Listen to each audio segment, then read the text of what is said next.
Une étude du CNRS valide l'odorologie, une technique créée par la police scientifique d'Écully. Pour la première fois, un maire de Vaux-en-Velin obtient un poste de secrétaire d'État. Réaction d'Hélène Geoffroy. Enfin, le bus du partage permet à des donateurs d'être directement en contact avec des bénéficiaires.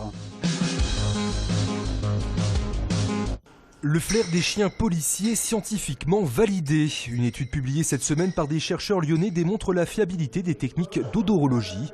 Une pratique de reconnaissance par l'odeur développée ici à la sous-direction de la police technique et scientifique d'Écully. L'odorologie, c'est une technique de criminalistique qui va nous permettre de déterminer si un individu a été en contact avec un objet déterminé ou était présent sur une scène de crime. Pour cela, les chiens suivent une procédure particulière. Ici, Jairo, berger allemand d'1 an et demi, flaire une odeur de référence à retrouver parmi une série d'odeurs humaines. Une fois trouvé, il s'assoit pour recevoir sa récompense. Après 2 ans d'entraînement, son flair sera presque infaillible.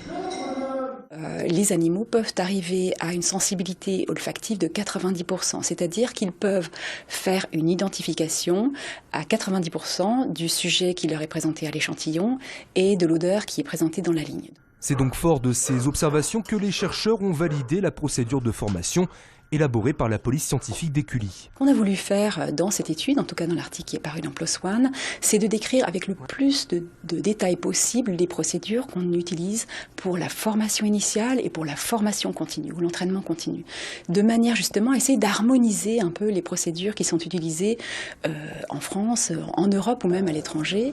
Depuis 2003, les techniques d'odorologie ont permis de résoudre 162 affaires judiciaires. Je suis vraiment ravie de pouvoir être sur un sujet qui me tient à cœur. Quand on est député maire de Vaux-en-Velin, les questions de la politique de la ville, on les vit au quotidien. Nous vous l'annoncions dès hier soir, Hélène Geoffroy a été nommée secrétaire d'État à la ville dans le cadre du remaniement. La députée maire socialiste de Vaux-en-Velin est à Paris aujourd'hui. Nous l'avons rencontrée juste avant son départ. Je vais travailler avec Patrick Caner, j'en suis ravie.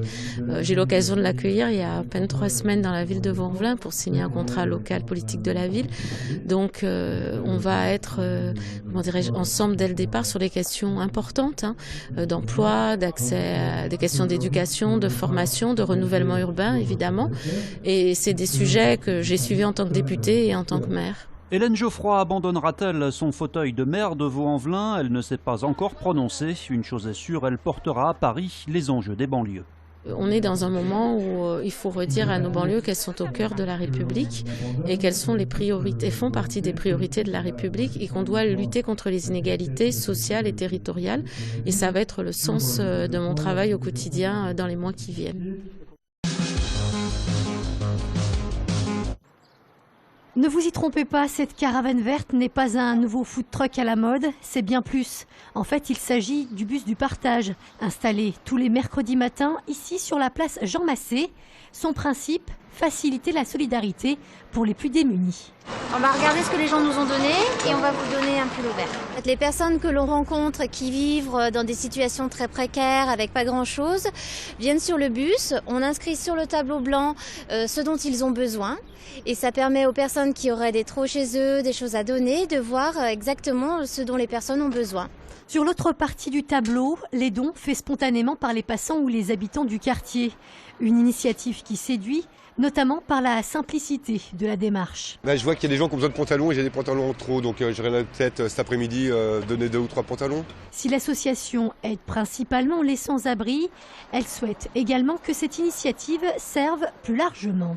On a démarré avec des vêtements, mais ça peut être quelqu'un qui aménage, qui a de très petits moyens dans un appartement. Il peut avoir besoin d'un canapé, d'un lit, d'un matelas, de vaisselle, enfin différentes choses. Pour faire un don, rendez-vous donc le mercredi matin, place Jean Massé, le bus du partage qui est également présent le mercredi après-midi, place Abdelkader, également dans le 7e. La madeleine salée au menu ce matin de la finale du concours de l'Institut Paul Bocuse dédié aux amateurs. Ils étaient 6 candidats, une consigne, créer 8 madeleines salées, temps 1h15, budget 30 €. Parmi les finalistes, une lyonnaise. Ce sont des madeleines à base de potimarron, mousseron, farine de petit épeautre et huile d'olive. Le jury semble avoir apprécié les madeleines de Valérie, qui finit 3e de ce concours, chapeautée par la gastronome Mercotte. On a eu beaucoup de créativité, beaucoup de choses très originales, des textures plus ou moins réussies d'ailleurs. Alors, les 3 en tête, c'était vraiment un très bel équilibre, une bonne texture. La gagnante est une Savoyarde avec une madeleine Sauterne Roquefort fruits exotiques. Une belle idée pour votre dîner. Top départ, vous avez 1h15. L'Asvel va-t-elle retrouver sa forme de début de saison? Après 4 défaites en 5 rencontres, le club rhodanien affronte un gros morceau, Limoges, demain à l'Astrobal. Faux pas interdit pour la Green Team si elle compte rester dans le peloton de tête. Il va falloir faire un match encore plus difficile qu'au match aller, encore plus impliqué. Et je peux dire, pardonner beaucoup de munitions, garder la balle, pas trop perdre le ballon, parce que sur ces défaites, justement, aussi, on a quand même pas mal de balles perdues. Qui ont fait que les joueurs ont pu courir et avoir les paniers faciles. Asvel Limoges, c'est demain à 18h.